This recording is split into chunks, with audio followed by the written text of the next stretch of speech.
Enid Zimmerman at Ken Marantz and Sylvia Marantz's house in Columbus, Ohio. It's April 22nd, 2011. I'm interviewing Ken Marantz, who was the first president of USSEA. And my question is, Ken, how do you remember how USSEA began? I mean, what was the motivation to start USSEA? Yes, you remember that's a long time ago. I'm an old man. My memory is questionable, but I'll do what I can to generate the big points. I was in art education a while, and obviously involved with the scope of the institution, and discovered USSEA. They were concerned with extra American ideas of cultural involvement with the arts. And I said that America has its own range of diversity, and USSEA doesn't pay attention to that. Maybe we ought to have a design and an organization that specifically approaches the various cultures that constitute the American scene.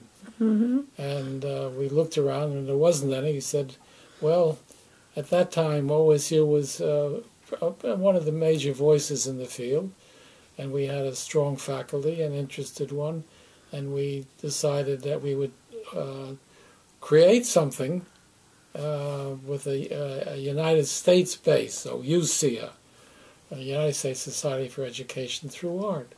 And that's the way USSEA started. And since it was, off of my head, I guess I became the first leader, the president, whatever it is. There wasn't much organization to elect me because there was no organization. We created one. When you say we, who was involved? I'm trying to remember. Merrill DeJong, I'm quite sure, was part of it. I think Barb Boyer, if I'm not mistaken. But my memory is unreliable. There should be, and this is something we probably, I'm not sure. I have saved boxes full of historical material. They are in boxes in the university archive. And they might have to be dug into in order to discover some of these answers to these questions about personality, how the journals got started, how the newsletter got started, and who was involved. But the impetus was that we wanted to look at the diversity of cultures in our own country and not be concerned about England and Russia and China and whatever it is out there. Because now, we didn't at that time want to be just a feeder for USSEA. We were talking about having our own integrity, our own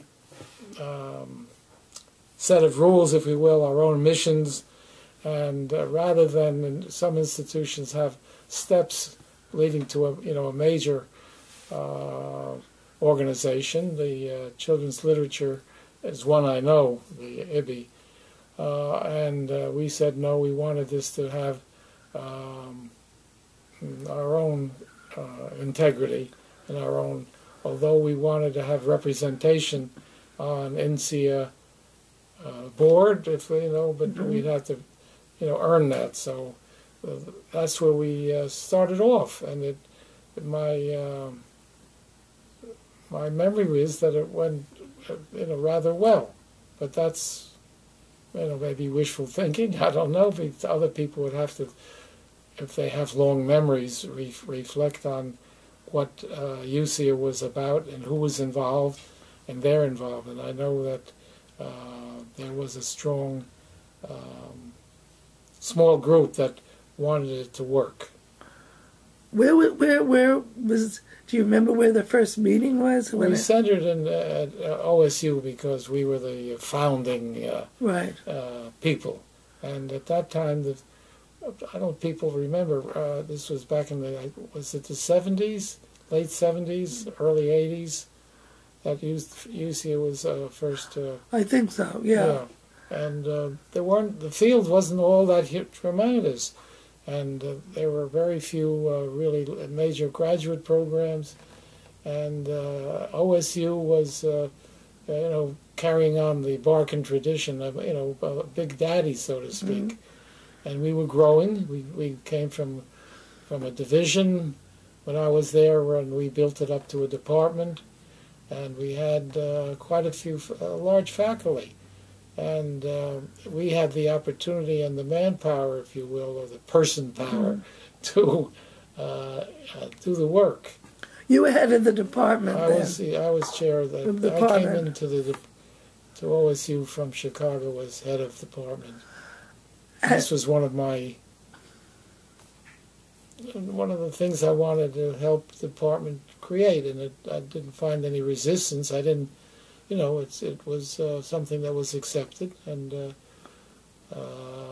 those who were interested participated, and those who didn't.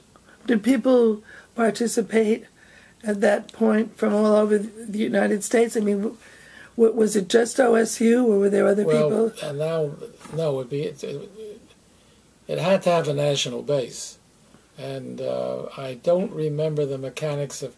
We may have done it through the NAEA, right, and established that as a focus for attracting other people. And there were other people involved in the business who had interests cross-culturally, whatever that was. And that was a tough, and it still is, a definition of culture. And what constitutes culture, and how do we get involved with diversity, and what do we do about it in terms of curriculum and resources and so forth. And that's why after several years we had the journal established. Right. And just Rod Neprud, was he the first editor of it? Rod Neprud at Wisconsin. Was Larry Kantner, I remember. Larry Kantner in Missouri.